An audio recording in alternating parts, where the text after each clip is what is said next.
This is a stimulus update and daily news report. Got a lot of important news to share with you today. Millions of Americans can access stimulus money, some checks being up to $5,000. We'll also go over this article right here, how two new $1,400 stimulus checks could be sent out to struggling Americans if small wealth tax is introduced.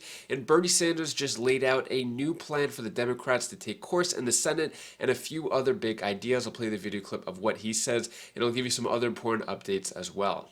Hope you're having a more than mundane Monday. If you appreciate the fact-based, fast-paced updates, hit the like button down below, and I'm giving $200 to my subscribers. I'll talk more about that later on in the video. But first, Sanders says time for Senate to change course on Biden's agenda, calls to end so-called negotiating with Manchin and Sinema, and Biden has signaled that $2 trillion bill needs to be split up. He also responds of how President Biden calls him a socialist and how Biden is not a socialist. Take a look at what Bernie Sanders has to say right here.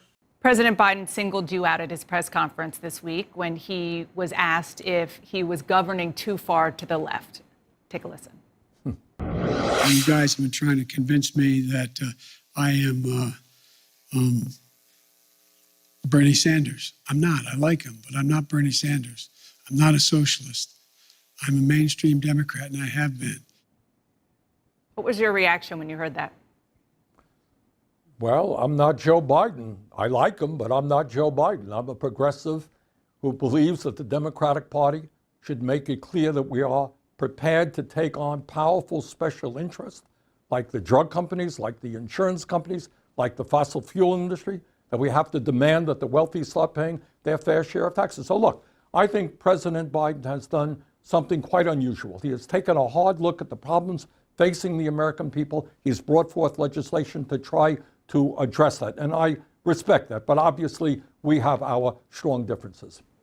And what do you say to those who say that part of the reason why that you're stuck, as you just described, in process and policy is because Joe Biden is governing more like Bernie Sanders than Joe Biden, and that's not what the American people asked for?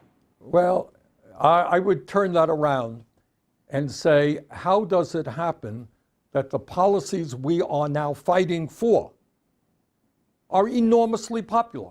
You know, CNN did some polling out there. Ask whether the American people think it's time to take on the greed of the pharmaceutical industry. Ask whether we should be dealing with the existential threat of climate. Should we be building affordable housing? Should we be dealing with child care crisis? And the American people say, yeah, it's about time you did it. We're seeing the very richest people in this country, Dana, becoming incredibly richer during this pandemic, while tens of millions of American workers are struggling to make ends meet. The American people want us to have the courage to stand up to powerful special interest. Senator, that's what they want, and that's what we've got to do. Here we are 1 year into the Biden presidency. Those two key priorities are stalled in the Senate, the social spending bill and climate bill, the election reform legislation. It's because Senators Joe Manchin and Kyrsten Sinema won't get on board. How frustrated are you? Well, it's not only those two. It is 50 Republicans who have been adamant not only in pushing an anti-democratic agenda, but also opposing our efforts to try to lower the cost of prescription drugs, trying to expand Medicare to include dental, hearing, and eyeglasses, to improve the disastrous situation in home health care, in child care, to address the existential threat of climate change. You got 50 Republicans who don't want to do anything except criticize the president. And then you have, sadly enough, 2 Democrats who choose to work with the Republicans rather than the president, and who have sabotaged the president's effort to address the needs of working families in this country. Is it frustrating? It sure is. But my view, Dana, is we need a new direction, a new approach in the Senate. I think after 6 months of negotiating, so-called negotiating behind closed doors with Senators Manchin and Senator Sinema, we need to start voting.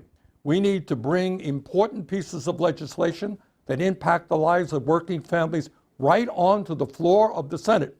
And if the Republicans want to vote against lowering the cost of prescription drugs, climate change, home health care, whatever it may be, and if the Democrats, 2 Democrats want to join them, let the American people see what's happening. Then we can pick up the pieces and pass legislation. So I want to get but to the current course of action. Yeah, I'm sorry. Go ahead. No, I want to get to more of that and really drill down on what you mean by that in 1 second. But while we're talking about the two senators, the two Democratic senators, you saw, I'm sure, that the Arizona Democratic Party censured Senator Sinema. Was that appropriate? Absolutely it was. On that particular vote that she and Manchin cast, we were trying to address the reality that you got 19 Republican states all over this country who are undermining the foundations of American democracy, trying to make it harder for people of color, young people, people with disabilities to vote, coming up with extreme gerrymandering, taking action against independent election officials. And it is so important that we protect American democracy, that we stand up to the big lie of Trump and his allies that he really won the election. And they undermined that effort. I think what the Arizona Democrats did was exactly right. Would you be willing to campaign against either Senator Sinema and or Senator Manchin in a Democratic primary? Well, that's a long way coming. They're not up until 2024. But if there were strong candidates in those states who were prepared to stand up for working families, who understand that the Democratic Party has got to be the party of working people taking on big money interests, if those candidates were there in Arizona and West Virginia, yes, I would be happy to support them.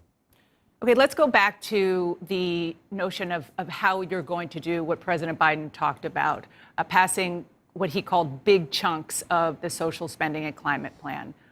You say you want every senator to vote. Can you specifically talk about how you're going to, or you want to go about doing that? How can you get these things, not just to have political votes to show that Republicans are against it, but more importantly, how can you pass at least the bare minimum of what you think you can?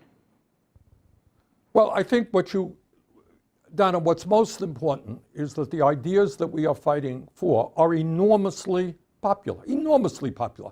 70, 80% of the American people want us to Medicare to negotiate prescription drug costs. People want to expand Medicare. People want to deal with the crisis of climate. So what we are talking about is what the American people want. And I think when you bring bills on the floor, we have allowed the Republicans to get away with murder. They haven't had to vote on anything. Now, if they want to vote against lowering the cost of prescription drugs, expanding Medicare, dealing with child care, dealing with housing, let them vote. And let Manchin and Sinema decide which side they are on. And when all of that shakes out, we'll see where we are. I have the feeling that we will be able to get 50 votes or more on some of these issues. We can put that piece together and then pass something that's very significant. So if I'm understanding you right, you're saying put all of these policy initiatives on the Senate floor, let them get a vote, and let's be honest, they'll probably fail. And then once that happens, you'll craft legislation that can actually pass on specific parts of the Democratic agenda that have enough support? Once that happens, Donna, we will know where we stand. I am not quite so sure that you're not going to get at least 50 votes to lower the cost of prescription drugs or to expand Medicare to deal with climate.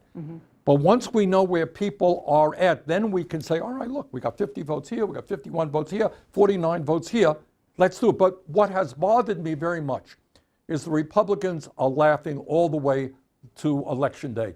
They have not had to cast one bloody vote which shows us where they're at, and we've got to change that. Is Senator Schumer, the majority leader, on board with this strategy that you're describing today? Well, I think this is a discussion that we're going to have not only with Senator Schumer, but with the entire Democratic caucus. I think there is widespread understanding that what we have done for the last 6 months has failed from a policy point of view. It has failed politically. We need to change course. We need to have the courage to take on the Republicans and let Manchin and Sinema decide which side they are on. I want you to listen to something that you told me on the show just after Democrats took unified control of government just about a year ago.